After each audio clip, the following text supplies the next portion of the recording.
ça, les notes. On est tous passés par là. Ce chiffre ou cette lettre qui tombe un peu comme un verdict après des semaines de travail. Mais la vraie question, c'est est-ce que ça mesure vraiment ce qui compte? Allez, on va se pencher là-dessus. Cette phrase, elle parle à pas mal de monde, non? Ce sentiment d'être jugé, de devoir prouver qui on est en une seule fois. C'est une expérience qui met une pression de dingue, tellement de pression qu'on finit par oublier la raison première pour laquelle on est là. Apprendre. Et oui, tout le reste, la curiosité, le plaisir de la découverte, pouf, ça disparaît derrière le résultat. Du coup, on est en droit de se demander si ce système, qui vient quand même d'une autre époque, est toujours adapté au monde d'aujourd'hui. Ok, alors mettons les notes de côté 2 minutes. Qu'est-ce qu'on cherche à évaluer au fond? Le mot qui est sur toutes les lèvres en ce moment, c'est la compétence. Mais concrètement, ça veut dire quoi? Qu'est-ce qui se cache derrière ce mot? Pour bien piger le truc, on va faire un petit bond dans le passé. D'un côté, on a l'ère industrielle.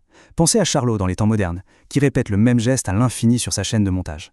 La valeur, c'était la perfection du geste. Et de l'autre, eh bien, il y a notre monde. La valeur, ce n'est plus la répétition, c'est la capacité à s'adapter. Et pour illustrer ça, il y a une super distinction, celle entre le savoir-faire et le savoir-agir.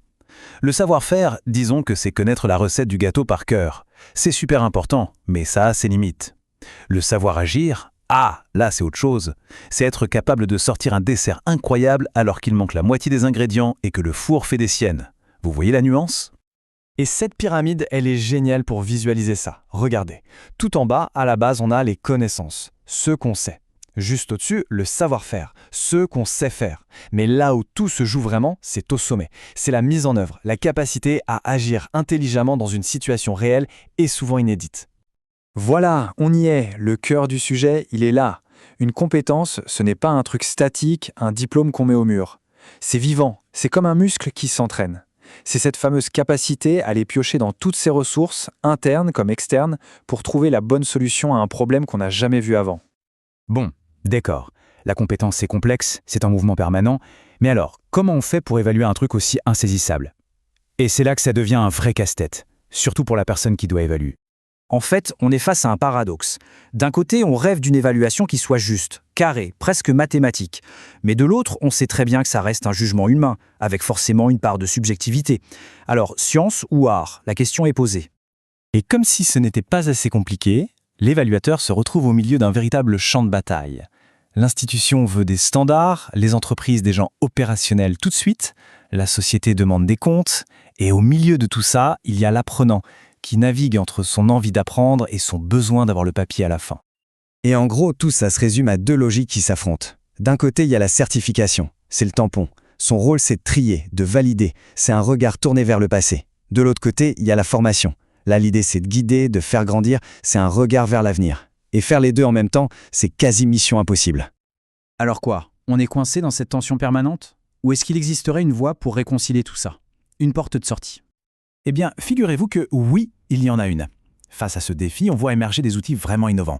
L'idée de base est simple mais assez révolutionnaire. Et si on arrêtait de regarder seulement la ligne d'arrivée pour enfin valoriser tout le chemin parcouru? Et l'un des outils qui change vraiment la donne, c'est le portfolio numérique. Attention, on ne parle pas du vieux classeur qui prend la poussière dans un coin. Non. Imaginez plutôt un espace personnel en ligne, vivant, qui raconte une histoire, celle d'un apprentissage. En pratique, ça donne quoi? D'abord, on collecte des preuves de son travail, des textes, des vidéos, des projets. Ensuite, et c'est là que la magie opère, on prend du recul sur son propre travail, on commande ses réussites, ses galères. Le feedback de l'enseignant, ça devient un vrai dialogue. Et à la fin, le résultat, c'est plus juste un chiffre, c'est le récit d'une évolution. Ça change complètement la perspective. On passe du simple cliché, la photo prise à un instant T, au film complet de l'apprentissage. L'important, ce n'est plus seulement la destination, mais tout le voyage pour y arriver. Et en suivant cette logique jusqu'au bout, on arrive à une question encore plus vertigineuse. Une question qui bouscule un peu tout.